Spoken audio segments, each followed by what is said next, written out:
Hi, John Stevie here. Today I'm going to show you a British romantic comedy drama called Cashback. Spoilers ahead, watch out and take care. Aspiring artist Ben Willis develops insomnia after a painful breakup with his girlfriend Susie. She even went on to start another relationship with another man, much to Ben's disappointment. Ben recalls the breakup to be as devastating as a car crash. For him, time slowed down after Susie went on a rage after hearing that he wanted to break up with her. During lunch, Ben spots Susie with her new boyfriend, Steve, as he settles on a lone table. He is later joined by his friend Sharon, who asks about his breakup with Susie. Ben explains that Susie was always looking for something better, whether it's a better party or a better boyfriend to move on to. Since Ben doesn't think that he can make her happy, he chooses to break things off with her. In response, Sharon suggests that Ben should date a beautiful girl, explaining that this would make Susie jealous and she'd try to win Ben back. Later on, Ben attends one of his art classes, and in this class, he is given the task to sketch a nude male model. While beginning his sketch, he catches the eye of a beautiful girl sitting across from him, and soon he finds himself sketching the outline of her jaw, the curve of her lips, and her big beautiful eyes. His concentration is interrupted by his art teacher, who encourages him to focus on the model in front of them, as it would be rude not to draw him. During the next few days, it becomes clear that Ben isn't taking the breakup well. He loses sleep over it, and now he has the whole day to think about his failed relationship with Susie. To make things worse, Ben is overcome by the sounds of lovemaking and moans that permeate through the walls of his dorm room, further pushing him into the reality that he is now all alone. He calls Susie on one occasion and asks her if there's any chance of them getting back together again, to which she replied, no. Ben even asks her if she has spent time with Steve, and if his sex with her was better than theirs. Susie tells him she doesn't want to have the conversation with him, and ends the call. To take his mind off Susie, and to occupy the extra waking hours he has recently gained, Ben reads a lot of books and tries to occupy himself with random things. On one occasion, he goes into a supermarket to buy stuff, and see that there's a sign up looking for employees. Ben decides to make money with all the extra hours he has, and at the same time, it would take his mind off Susie. Killing two birds with one stone, he begins working at a local Sainsbury's supermarket, where he meets colorful coworkers. This supermarket consists of one boss, a cashier, and two men who like to mess around. Including Ben, they have a total of 6 people. Among them is his colleague Sharon, with whom he soon develops a mutual crush. In the morning, Ben goes to school, and at night he gets to work and get through his misery. During his night shift, Ben is seen staring at a spilled bag of beans for a considerable amount of time. His employer Jenkins walks past and notices the catatonic state, but he is once again distracted by a beautiful lady reaching for something while her shorts are lifted, revealing her undergarments. At this point, Ben thinks about how much he loves painting the female form. To him, there's some kind of power the female body holds, and most women carry this unknowingly. A series of flashbacks occur with each progression of the plot, accompanied by Ben's narration and examination of the effect the situation had had upon him. He explains how he had always been impressed by the beauty of the female body, how he, as a young boy, witnessed a Swedish border walk naked from the shower to her room.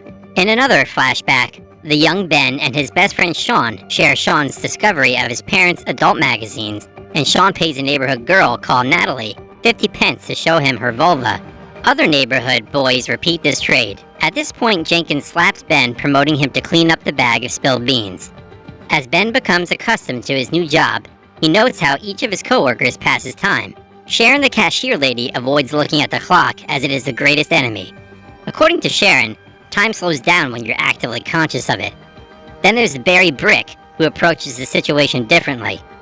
Brick's mastered the art of doing anything besides work. His friend and coworker Matt Stevens are also in tandem with this foolish misdemeanor. One of their pastime recreation is slipping adult toys in the shopping bags of women at the supermarket. Once they are at the checkout counter, Barry and Matt would curiously watch if some of the women would purchase the adult toy.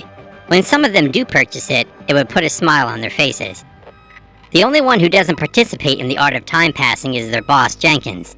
He relishes every moment talking ceaselessly about his life to the board of employees. As his personal means to escape the boredom inherent in the night shift, Ben lets his imagination run wild. In particular, he imagines that he can stop time so that he can walk around in a world that is frozen, like the pause of a film. He imagines female patrons of the supermarket stopped in time, allowing him to undress and draw them. Finally, the ability to stop time becomes real. One day he realizes that he could actually freeze time. Everything and everybody stands still, and only he is capable of walking around. His dream is to become an artist, and he does this by drawing the girls he encounters at the supermarket. During Ben's world of frozen time, he would frequently disrobe the beautiful women in the supermarket, and on each aisle, he would sketch their bodies one by one, fully focused on their bare beauty. When he was ready, all Ben needed to do was crack his fingers, and he could return time to its normal pace. During another night shift, Ben encounters Sharon in the locker room.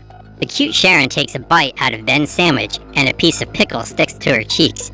Ben awkwardly tries to tell her to wipe it off, but she kept missing it. He then meekly wipes the pickle himself, and they share a smile before Sharon leaves the locker room. Sometime later, Ben finds out that Matt had asked Sharon out, and he is disappointed. He notes how strange it is that the word crush is used for both attraction and heavy disappointment. Ben then recalls all the crushes he had had in his life. His main crush was a girl named Tanya in elementary school. Tanya had gotten into an accident that ended with a cast on her arm, and what started his crush on her was how she handled the cast with faultless grace. The day that Tanya got her cast off, she was bullied by her classmates because the hair on her arm had overgrown. Ben approached when she was crying and cheered her up. Ben then proceeded to ask her if she would be his girlfriend, to which she promptly agreed. One day after school, Tanya approached Ben for what would be their first kiss, but Ben postponed to the next day. Unfortunately, Tanya and her parents relocated to America the next day. Ben's boss, Alan Jenkins, recruits the staff for a weekend football game after an embarrassing defeat 26-0. A ball hits Jenkins square in the face as Matt tried to pass the ball to him. A bleeding Jenkins is rushed to the hospital by Matt, and the other teammates go home, leaving Ben and Sharon alone. They stop at a nearby diner, and the two of them get to know each other better. Ben then asks Sharon if she was in a relationship with Matt. She says no, adding that they only went to the theater once to see a movie as friends. Ben also discovers that Matt didn't sleep with Sharon, as he had previously claimed, and this news makes Ben happy. That night, the two catch a fondness for each other, and he walks her home. Ben messes up their first kiss as he awkwardly kisses her on the cheeks instead. Ben freezes time again. This time he discovers that he is not alone when he sees a mysterious stranger who can move inside the frozen world as he can. When Jenkins throws a party to honor his birthday, and as a consolation for the defeat, Sharon asks Ben to be her date, to which he eagerly but nervously agrees. Later on, Jenkins tasks Ben with hiring a surprise stripper for his party, and to do this, he needs Sean's help, and in exchange, Ben would take him to the party. All this time, the only thing Ben can think about is Sharon. He imagines Sharon in a corner, shrouded in darkness, lit only by a glowing pole. Sharon dances around the pole provocatively, while staring into Ben's eyes, donned in a sexy black ensemble. The night before the party, Sharon kisses Ben after they had a conversation in the locker room, and the gravity and importance of that kiss could only be stated, as it is the only thing that makes Ben sleep. That evening, Ben sleeps into the next afternoon, having been awake for 4 straight weeks. On the night of the party, Ben encounters Natalie, who is now a stripper, as well as his ex-girlfriend Susie, who implores him to try the relationship again. Ben refuses her advance, but she kisses him, just as Sharon witnesses from afar. Sharon angrily leaves the party. Ben realizes Sharon has seen the kiss and freezes time. After spending several days frozen, Ben concludes that although he can stop time, he cannot reverse it to correct the mistake. He eventually seeks to explain himself to Sharon at her apartment, and a confrontation similar to the film opening breakup occurs. Sharon henceforth does not show up to work at the supermarket. As a practical joke, colleagues Barry and Matt phone Ben. Matt poses as an art gallery owner who is interested in displaying Ben's drawings and schedules an appointment for Ben to present more to him. When Ben arrives as agreed, the reaction of the owner quickly reveals that he has been pranked. However, the gallery owner is nonetheless interested in Ben's work and decides to exhibit Ben's drawings. Sharon receives an invitation to the exhibition and visits. She is moved as most of the pieces depict her, and she happily greets Ben, congratulating him on his success. The finale occurs as Ben shares his ability to stop time with her, and the two step outside into a time-frozen snowfall.